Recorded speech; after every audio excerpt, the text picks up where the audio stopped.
할렐루야. 옆 사람하고 한번 인사하겠습니다. 잘 오셨습니다. 반갑습니다. 네, 제가 매주일 설교를 하면은 좀 덜 떨리는데 이거 이제 한 달에 한 번씩 하니까 떨려요.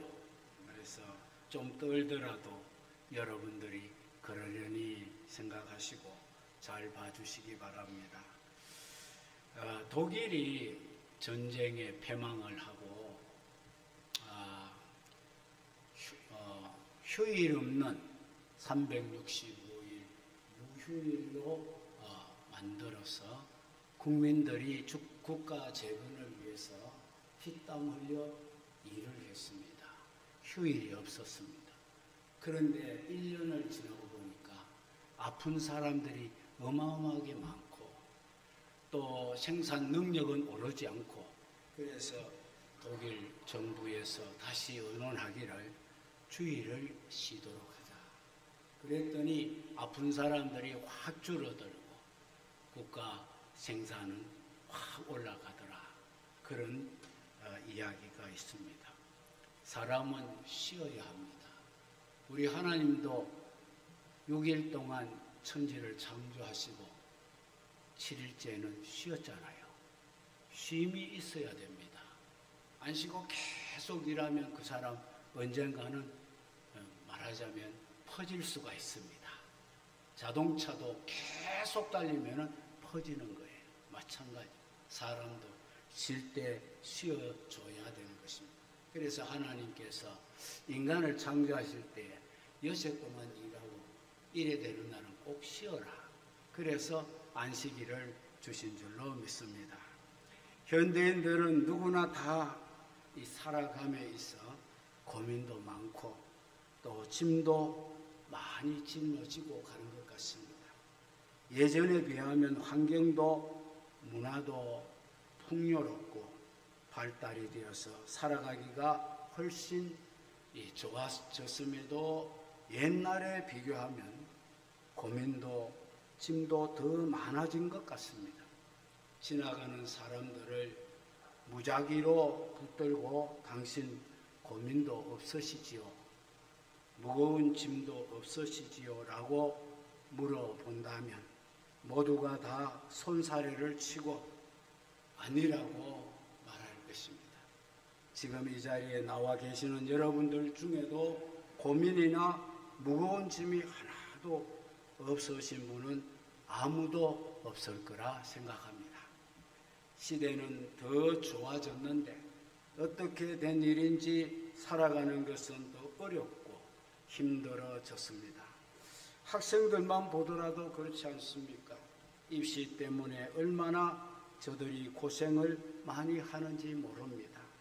그들 생애에는 입시가 가장 무겁고 힘이 드는 짐이라고 생각합니다.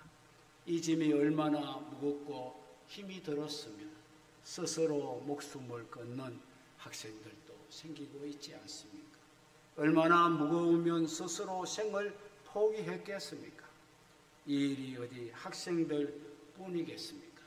부모가 자녀들의 가예비를 벌기 위해 온갖 수고를 마다하지 않고 있습니다. 참 생각해보면 우리 세대는 불쌍한 세대다, 이렇게 생각되어집니다. 직장인들은 승진하는 일이 무거운 짐입니다. 직장 상사로부터 인정도 받아야 하고 승진도 해야 하고 조직에서 낙오되지 않기 위해 얼마나 노력하고 고민을 많이 합니까? 치열한 경쟁에서 낙오되지 않으려고 있는 힘을 다해 일을 해야 하고 사정없이 밀고 올라오는 후배들에게 뒤처지지 않으려고 매일같이 마음을 졸이며 살아가고 있지 않습니까? 그러니 그 마음에 스트레스가 얼마나 많겠습니까? 그런가 하면 요즘은 건강에 대한 고민 또한 많은 시대라고 생각합니다. 무슨 무서운 병들이 그렇게도 많이 발생을 하는지, 어제까지도 건강했던 사람이 어느 날 갑자기 불치의 병에 걸렸다 이런 소리를 듣게 됩니다. 참 무서운 일이 아닐 수가 없습니다. 그래서 몸이 이상해도 사람들이 병원을 쉽게 가지 못하는 사람들이 많습니다. 괜히 병원에 갔다가 의사로부터 무슨 말을 들을까 싶어서 겁이 나서 사람들이 병원 가기를 꺼리는 것입니다. 그러니 오늘 현대인들이 얼마나 정신적으로 무거운 짐을 지고 살아가고 있는지 모르는 것입니다. 그런가 하면 늙는 것이 고민인 시대입니다. 젊은 사람이나 어린아이나 또 늙은 사람이나 누구나 다 젊어지기를 원하고 늙는 것을 원치 않습니다. 그래서 머리가 조금만 휘어도 그것을 감추려고 야단을 합니다. 사람의 모습은 있는 그대로를 가지고 살아가는 것이 가장 고상한 모습인데 머리가 휘고 주름이 생기는 것을 애써 감추려고 고민들을 많이 하고 있지 않습니까? 10대들은 화장을 안 해도 예쁜데 좀 더 예쁘게 보이려고 그들은 치장을 하는 것입니다. 안 해도 좋은데 약간의 모양을 살린다고 해서 그것을 치장이라고 한답니다. 20대 여성들이 하는 화장을 그것은 화장이라고 합니다. 아름다움이 절정에 달했을 때에 거기에 더 아름다움을 나타내려고 매만진다 하여 이를 화장이라고 한답니다. 화장이라는 말은 옷매무새를 만진다 그런 뜻이 있는 말입니다. 그렇게 보면 30대, 40대 여성들이 하는 화장은 화장이라기보다는 이제 분장이라고 해야 할 것입니다. 이때부터 자신의 모습을 감추는 때라는 겁니다. 그리고 40대에 하는 화장은 변장이라고 한다는 것입니다. 완전히 모습이 달라지는 겁니다. 그래서 이 40대 여인들은 외출할 때에 반드시 화장을 하는데 집에 가서 화장 지우고 나면 딴 사람이 된다고 합니다. 그래서 인생은 이래저래 고달픈 것이지요. 50대가 하는 화장은 무장이라고 합니다. 완전 무장을 하는 겁니다. 그래서 인생은 고달픈 것입니다. 고민이 많습니다. 짐이 많은 겁니다. 사람들이 살아가는 모습을 보면 곁에서 볼 때는 별일 없는 것 같이 보이지만 좀 깊숙이 내면을 들여다보면 누구나 다 무거운 짐을 지고 있습니다. 고민도 있습니다. 그래서 가는 곳마다 거기에는 탄식이 있고 비명 소리가 있고 눈물이 있고 신음소리가 나게 되는 것입니다. 본문에는 예수님이 이렇게 고민하며 무거운 짐을 지고 살아가는 우리들을 향하여 이런 말씀을 해주셨습니다. 수고하고 무거운 짐진 자들아 다 내게로 오라. 내가 너희를 쉬게 하리라. 무거운 짐 다 벗어버리고 내가 주는 가벼운 짐을 지라. 이렇게 말씀하셨습니다. 여러분, 이 말씀이 뭡니까? 이 말씀이 바로 복음이라는 것입니다. 복음이 무슨 뜻입니까? 기쁜 소식이라는 뜻입니다. 이보다 더 기쁜 소식이 세상에 어디에 있겠습니까?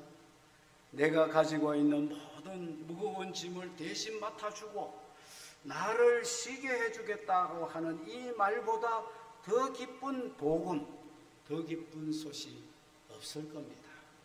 이 말씀은 세상에서 지친 사람들에게 생수와도 같은 말씀입니다. 오라 내가 쉬게 하리라. 무거운 짐 다 벗어버리고 내가 주는 가벼운 짐을 지라. 이것이 복음이고 또 이것이 진정한 안식이라는 것입니다.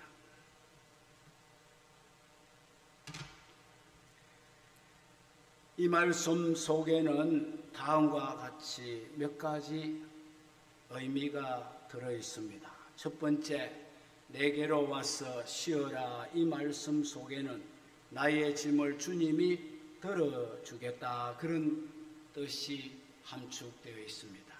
다 내게로 오라. 이 얼마나 다정한 초청이십니까? 이 말씀은 너희가 정말 나를 믿느냐? 그러면 그 짐을 다 내게 맡기라 그런 뜻이 되겠습니다. 근심한다고 우리 키가 더 커질 수가 없듯이 부질없이 짐을 지고 근심하지 말고 다 그 짐 벗어버리라. 이것이 복음인 줄로 믿습니다. 우리들이 지금 지고 있는 모든 짐을 벗겨줄 대상이 우리에게 있다는 이 자체가 행복인 줄 믿으시기 바랍니다. 현대인들이 고독한 것은 주변에 사람은 많은데 마음을 모두 털어놓고 이야기할 대상이 없다는 것입니다. 사람은 많은데 내 마음의 고민을 털어놓을 만한 사람이 없다는 것입니다. 그래서 현대인들은 너나 할 것 없이 다 고독하다고 말합니다. 외롭다고 말합니다. 오죽했으면 군중 속에 고독이라는 말이 생겨났겠습니까? 이렇게 외롭고 고독한 우리에게 주님이 찾아오셔서 너는 내게로 오라. 와서 너의 무거운 짐을 다 내게 내려놓으라고 말씀하고 계시는 것입니다. 그래서 이 말씀이 어떤 말보다 기쁜 말이고 기쁜 소식 곧 복음이 되는 것입니다. 어떤 사람이 있었습니다. 그는 늘 마음에 이런 생각을 갖고 살고 있었습니다. 내가 지고 있는 짐은 너무 무거워. 다른 사람은 이런 짐이 없을 거야. 나는 너무 이 짐이 무겁다. 그러면서 늘 지쳐 힘겨워했답니다. 그러던 어느 날 기도를 하다가 지쳐서 그만 잠이 들고 말았습니다. 꿈속에서 서론의 풍경이 나타났습니다. 서복이 쌓인 눈밭 위로 두 사람이 나란히 걸어가고 있었습니다. 두 사람의 발자국이 눈밭에 선명하게 나타났습니다. 그런데 한참 있다 보니 한 사람의 발자국이 사라지고 없습니다. 그래서 그것을 자세하게 살펴보았더니 한 사람이 너무 지쳐서 이제 걸을 수가 없으니 또 한 사람이 그 지친 사람을 등에 업고 걸어가고 있었습니다. 그 모습을 보면서 이 사람은 생각했습니다. 참 누군지도 모르겠지만 저 사람도 나처럼 지쳐 있구나. 그런데 말입니다. 유심히 살펴보니 업고 가는 사람은 주님이시었고 등에 엎여 있는 사람은 자기였더라는 것입니다. 고맙게도 주님께서 꿈속에 나타나셔서 지쳐있는 그를 이렇게 위로해 주셨더라는 것입니다. 알고 보면 지금도 주님은 우리를 이렇게 위로하시고 도와주고 계십니다. 그래서 말씀하기를 오라, 다 내게로 오라고 말씀하셨습니다. 힘들어하고 지쳐있는 우리를 향해서 주님은 오늘도 부르고 계십니다. 왜냐하면 우리를 도와주시려고 지금도 우리를 이렇게 부르시는 것입니다. 그래서 사람들은 누구나 다 주님의 도움을 받아야 살아갈 수가 있게 된다는 것을 알게 됩니다. 문제는 아주 쉽습니다, 여러분. 주님 앞으로 나오기만 하면 주님이 우리 짐을 다 맡아주시겠다는 겁니다. 나의 무거운 병도 주님께 맡기면 주님이 맡아주시고 나의 무거운 재정적 문제도 주님에게 맡기면 그걸 맡아주시고 나의 자녀 문제나 남편 문제나 부모 문제 또한 영적인 문제 모든 문제를 짊어지고 주님 앞으로 나오기만 하면 주님이 그 모든 짐을 다 맡아주시고 우리를 쉬게 해 주시리라고 말씀했습니다. 이제 우리 모두 무거운 짐을 지고 주님 앞으로 나갑시다. 지금도 주님은 나를 도와주시려고 나를 애타게 부르고 나를 기다리고 계십니다. 너 그렇게 무거워하고 힘들어하지 말고 내게로 와서 너의 모든 짐을 내게 맡겨버리라고 말씀하고 계십니다. 두 번째, 내게로 와서 쉬어라. 이 말씀 속에는 쉼을 주겠다는 뜻이 들어있습니다. 내게로 오라, 내가 너희를 쉬게 하리라. 진정한 쉼은 예수님에게로 나올 때 주어진다는 것을 믿으시기 바랍니다. 육신의 쉼은 가정에 돌아갈 때에 그 쉼을 얻을 수가 있습니다. 세상에서는 내 집처럼 편안한 곳은 없기 때문입니다.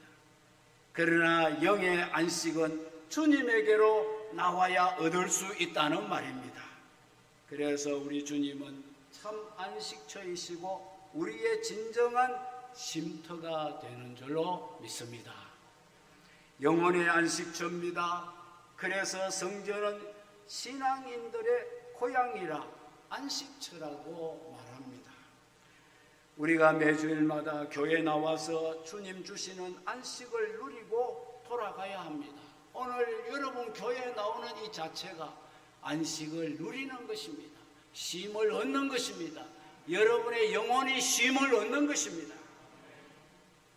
그런데 어떤 분들은 교회에 와서도 안식을 누리지 못하시는 분들이 있습니다. 안타깝습니다.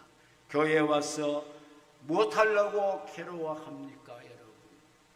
다 주님께 맡기고 주님 품 안에서 마음껏 안식하고 돌아가야 또 한 주간을 힘있게 세상과 맞서서 살아갈 수가 있지 않겠습니까, 여러분? 교회에 와서 복잡한 이야기, 신경 쓰이는 이야기, 정치 이야기, 이런 대화 속에 평안이 없는 이야기 나눌 필요가 없습니다. 교회 와서는 오직 하나님 이야기만 해야 됩니다. 예수님 이야기만 해야 됩니다. 은혜 받은 이야기만 해야 됩니다. 골치 아픈 이야기 교회까지 왜 끌고 와서 합니까? 그저 강단에서 흘러나오는 주님의 말씀을 배부르게 먹고 안식하다가 돌아가야 합니다. 세상에서 일주일 내내 스트레스를 받다가 교회에 와서도 또 스트레스를 받아 돌아간다면 그 주간이 얼마나 더 괴롭겠습니까, 여러분? 교회에 와서는 모든 짐을 다 내려놓고 편안히 안식을 누리다가 가야 합니다. 교회에 와서는 세상의 모든 짐 내려놓고 말씀을 듣고 찬양하고 성도와의 아름다운 교제를 나누면서 영적인 에너지를 더 충만하게 충전해서 돌아가야 되는 겁니다. 교회 오면 신경질이 더 나. 그러면 그 사람 영적으로 문제가 있습니다. 가끔 한 번씩 중년 신사가 교회 와서 기도를 하고 가는 사람이 있었답니다. 신분도 밝히지를 않고 낮에 아무도 없을 때 교회에 와서 한참 기도하고 간답니다. 아무도 몰랐지만 목사님은 그를 보고 있었습니다. 그런데 그 사람이 기도하는 모습이 아주 특이했습니다. 교회에 와서 혼자 성전에 앉아서 기도한다는 게 목 놓아 울고 있습니다. 하나님 앞에 얼마나 목 놓아 우는지 한참을 푸짐하게 울고 그러고 이제 일어나 기도를 마치고 돌아갑니다. 언젠가 그 사람이 기도하고 나오다가 본교회 담임 목사님과 마주쳤습니다. 그러자 그 사람이 민망해서 이렇게 말합니다. 목사님, 죄송합니다. 저는 이렇게 한 번씩 교회 와서 풀고 가야 당분간 내가 숨쉬고 살아갈 수가 있습니다. 여러분, 이게 무슨 말이겠습니까? 교회가 고향과 같다는 말입니다. 고향이기에 그렇게 실컷 울고 가면 상당 기간 동안 위로가 되어서 살 수가 있는 것입니다. 그래서 어떤 권사님은 자기 집을 짓는데 방향과는 상관없이 교회를 향하여 문을 내도록 지었다고 합니다. 왜냐하면 매일같이 그 문을 통하여 교회를 향하여 기도하려고, 교회가 고향이기 때문입니다. 옛날 다니엘 선지자도 바벨론에서 살아가면서도 조국 고향에 있는 예루살렘 쪽으로 문을 만들어 날마다 그 문 열어놓고 하루에 3번씩을 기도하며 타향의 외로움을 달래했던 것입니다. 다니엘의 그 기도는 고향을 사모하는 기도였습니다. 그에게는 성전이 고향이었기 때문입니다.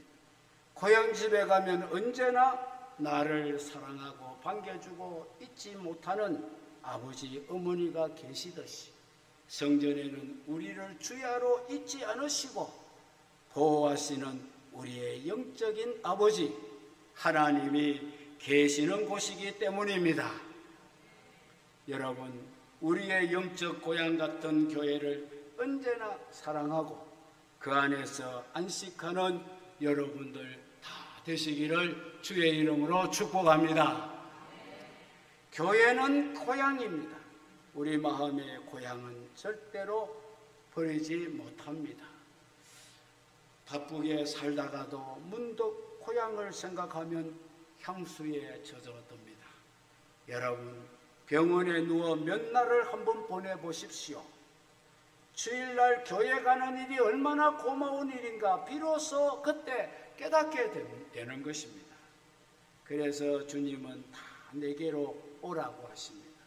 이 말씀은 참 안식과 쉼을 우리에게 주시겠다는 말씀입니다.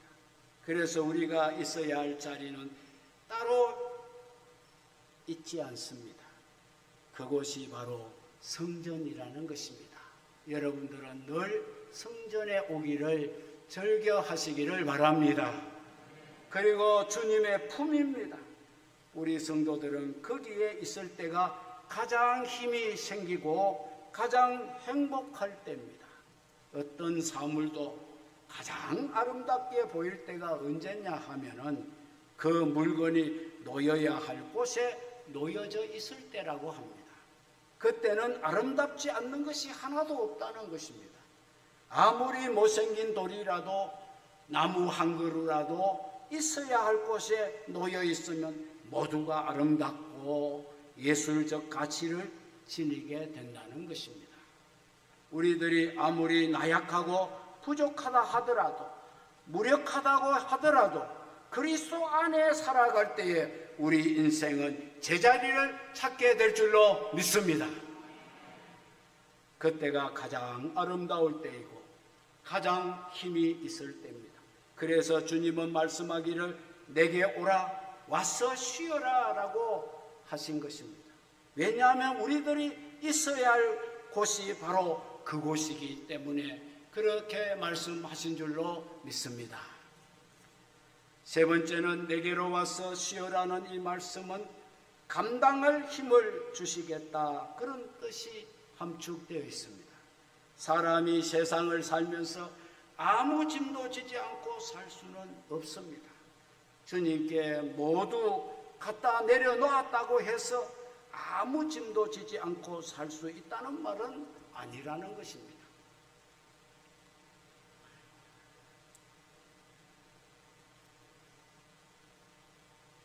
기본적인 짐은 우리가 지고 살아야 합니다. 이를테면 부모 공경의 짐은 내가 져야 합니다. 그 짐은 아무리 무거워도 내가 짊어져야 할 짐입니다. 불신자들보다 더 철저하게 그 짐은 우리가 져야 합니다. 그리고 교회에 대한 의무의 짐도 내가 져야 합니다. 국민의 의무의 짐도 내가 져야 합니다. 그리고 때로는 실패의 짐도 내가 져야 합니다. 나의 실패가 주님의 뜻이라면 그 짐도 기쁨으로 질 수 있어야 하는 것입니다. 그리고 종말을 맞이했을 때 죽음의 짐도 내가 져야 합니다. 그것은 누가 대신 져줄 수 있는 짐이 아닙니다.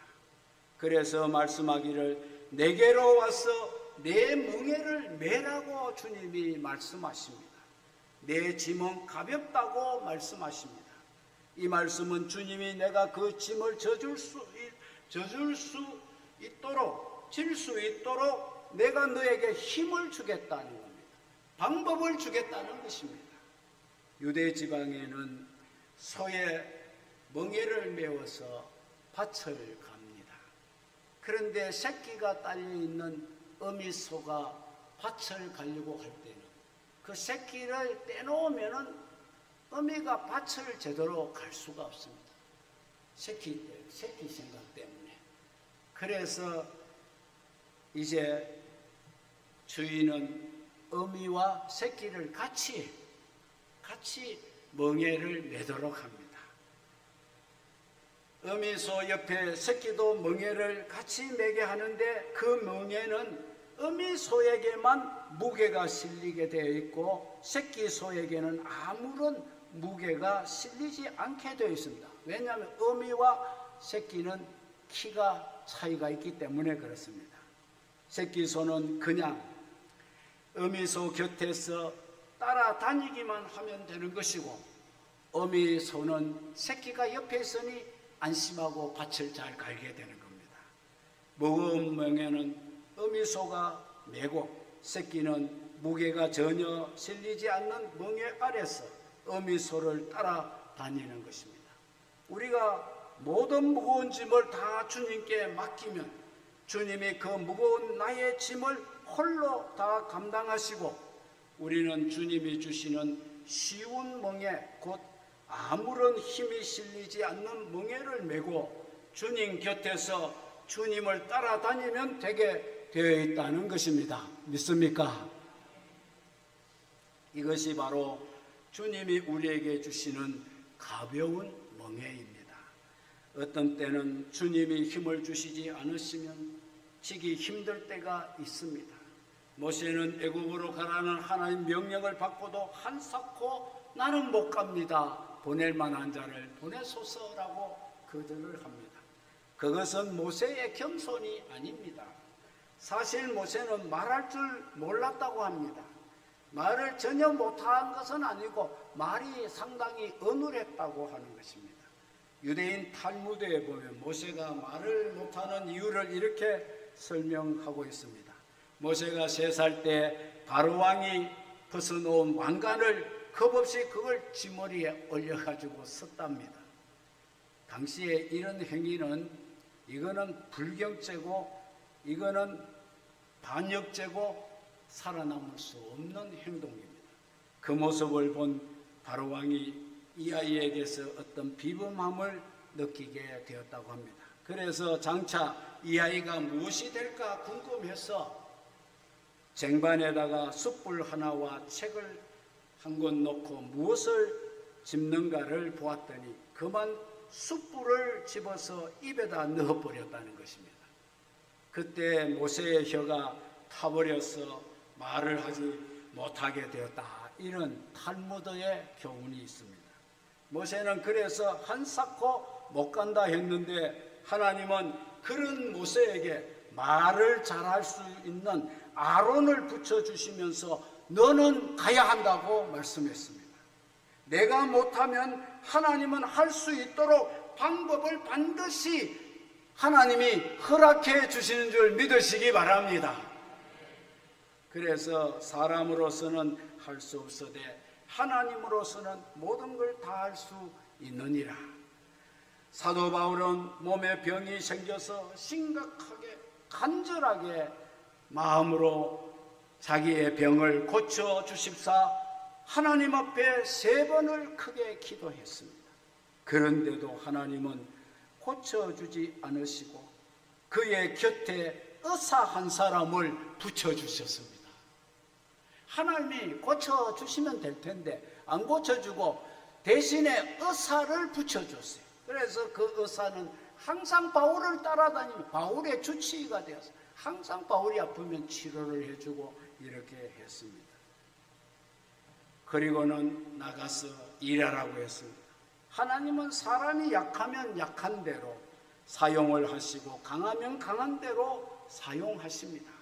그러니까 하나님은 무슨 일을 하든지 그 환경에 맞게 감당을 할 힘을 우리에게 주시게 된다는 사실을 믿으시기 바랍니다.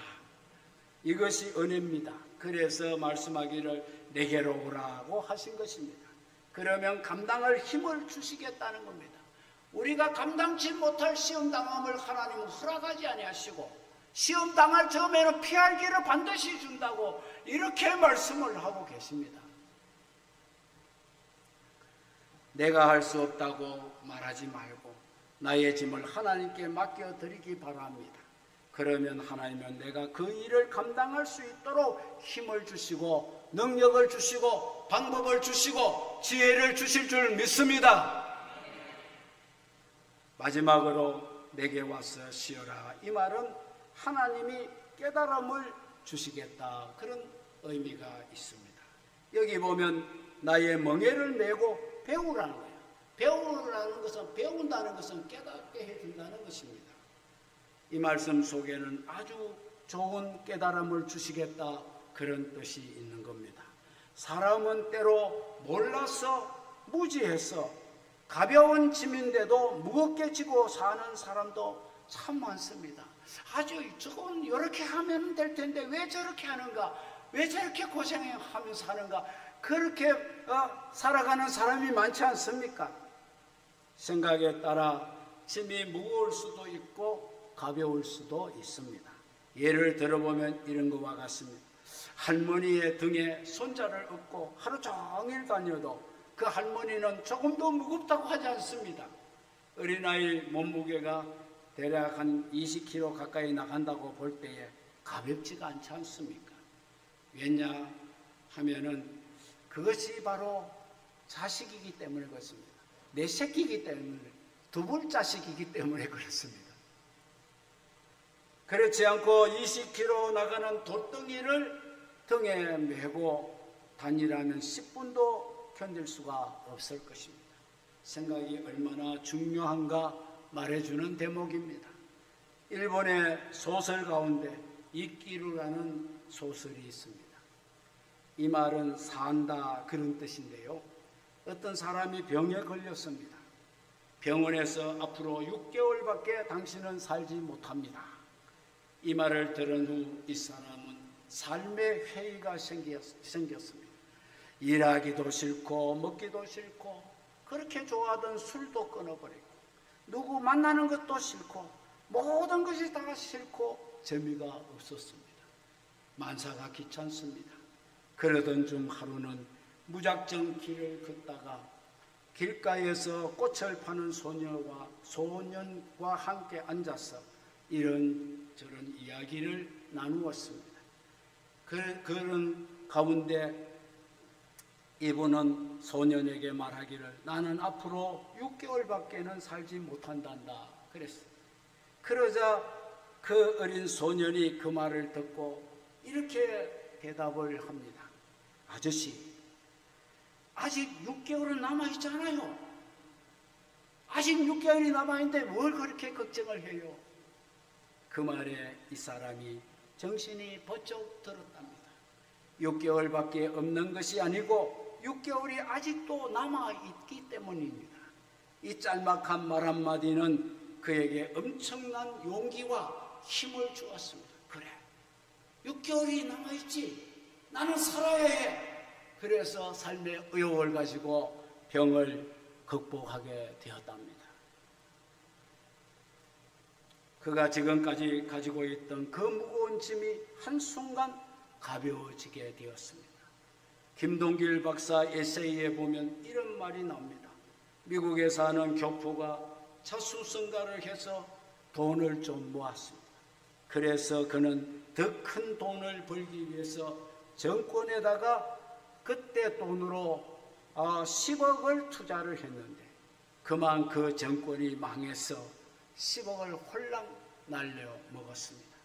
그러다 이 사람은 날려버린 그 10억 때문에 소가리를 하다가 그만 스트레스를 극심하게 받고 죽고 말았습니다.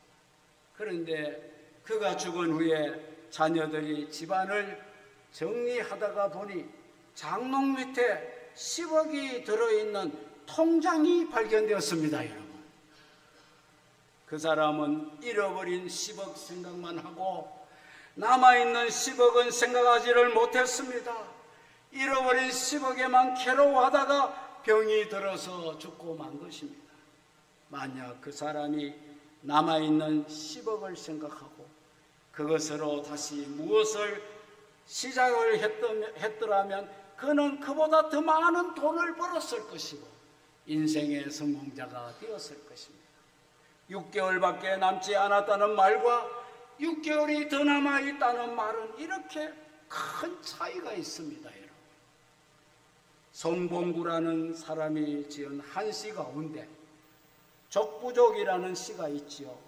부족하더라도 족하다고 생각하면 언제나 여유가 있고, 족하지만 부족하다고 여기면 언제나 부족하다, 그런 말입니다.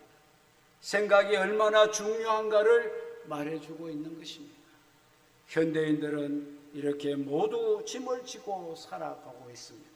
여러분들에게도 모두 다 나름의 무거운 짐이 다 있을 줄로 압니다. 이것만 없으면 날아갈 것 같은데, 이 점만 없으면, 이 짐만 없으면 나는 살만 날 것 같은데, 이 짐 때문에 의기소침해지고 근심이 되는 이 짐이 여러분들에게도 다 있을 것입니다. 알고 보면 짐 없는 사람은 한 사람도 없기 때문입니다. 그래서 주님은 오늘 우리에게 말씀하십니다. 수고하고 무거운 짐진 자들아, 다 내게로 오라. 내가 너희를 쉬게 하리라. 그러면 너희 마음이 쉼을 얻으리라고 했습니다. 주님이 주시는 이 같은 위로와 쉼이 여러분들에게 항상 있기를 주의 이름으로 축복합니다.